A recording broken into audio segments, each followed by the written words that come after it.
You've probably heard the phrase secular agenda thrown around before, right? Well, today we're going to break down exactly what that phrase means from a very specific Christian point of view. We're going to explore how it's defined, what its supposed components are, and the big picture strategy that, according to our source material, ties it all together. So, let's dive in. Now, the first thing to get is that according to the source we're looking at, this isn't some backroom conspiracy with secret handshakes. It's described as something much more out in the open. It's a shared worldview, a kind of consensus among leaders in key areas like academia, media, and government. And that shared perspective, they argue, is the engine that drives the whole thing forward. So here's our game plan. We'll kick things off by defining the core concept itself. Then we're going to jump into what are presented as three key battlegrounds: life and family, the very nature of truth, and the role of the state in society.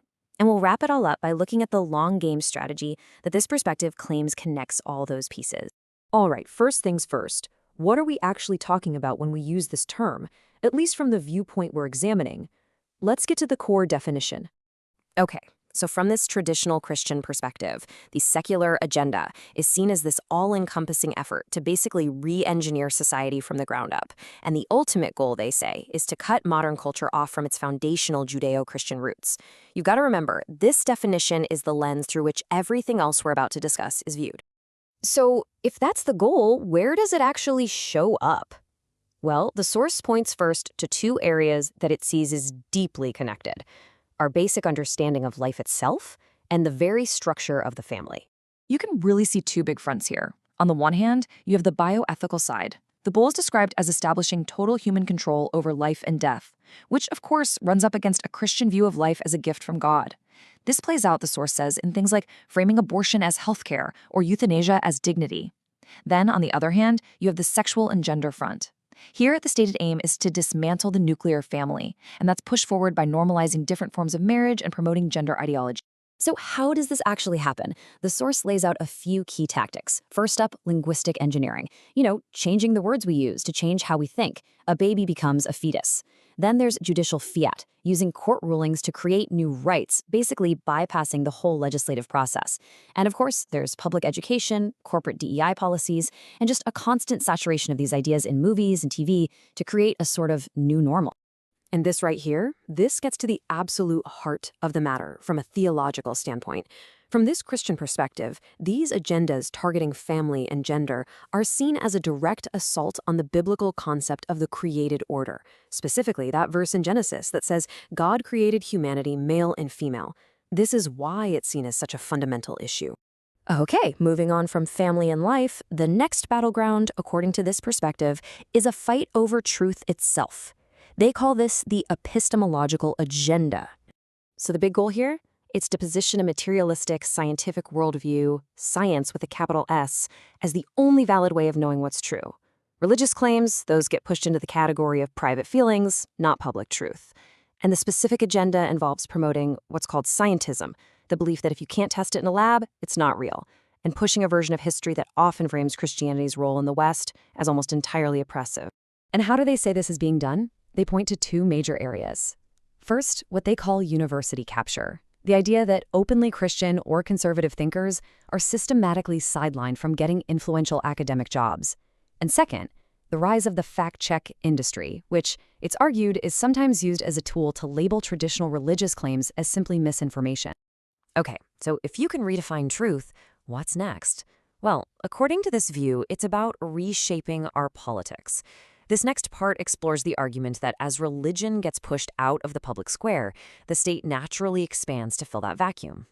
Now, pay close attention to this slide because it highlights a really subtle, but from this viewpoint, incredibly important shift in language. The source argues there's a big push to change the conversation from freedom of religion to freedom of worship. See the difference? Freedom of worship is private. It's what you do inside a church. But freedom of religion is public. It's about living out your faith in your business, your community, your life. The argument is that this little word change is designed to shrink the acceptable space for faith. And the playbook for making this happen is pretty diverse. You've got constant lawsuits to get religious symbols out of public view. You've got economic pressure, like the so-called debanking of religious groups. There's also the growth of the welfare state, which replaces the traditional role of church charity and makes people more dependent on the government. And finally, using global organizations and NGOs to push secular policies from the top down. So, we've looked at life, truth, and the state. But how does it all connect? This is where we get to the grand strategy that the source claims ties everything together.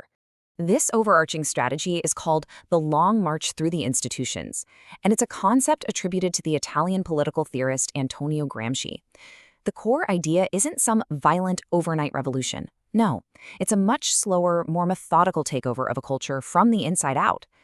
So how does this long march actually work?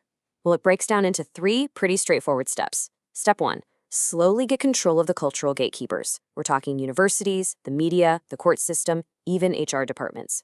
Step 2, once you control those, you control what the next generation thinks because you control education, and what they see because you control the media. And the final step? Well, it's kind of the easiest one. Once the culture has shifted, the laws will just follow.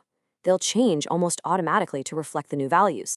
And this brings us to a really powerful concluding thought from this particular Christian perspective. It sees these institutions, the universities, the courts, and so on, as having been built on a Judeo-Christian foundation in the first place. Therefore, it views the people who carried out this long march not as innovators, but as squatters, who have taken over and subverted the original purpose of the institutions they now control. So, we'll leave you with this to think about. Whatever your worldview happens to be, this entire analysis hinges on the power of institutions. And it really forces us to ask, how do the core institutions in our society, our schools, our media, our courts, how do they really shape what we value as a culture? And maybe more importantly, who gets to decide what those values should be?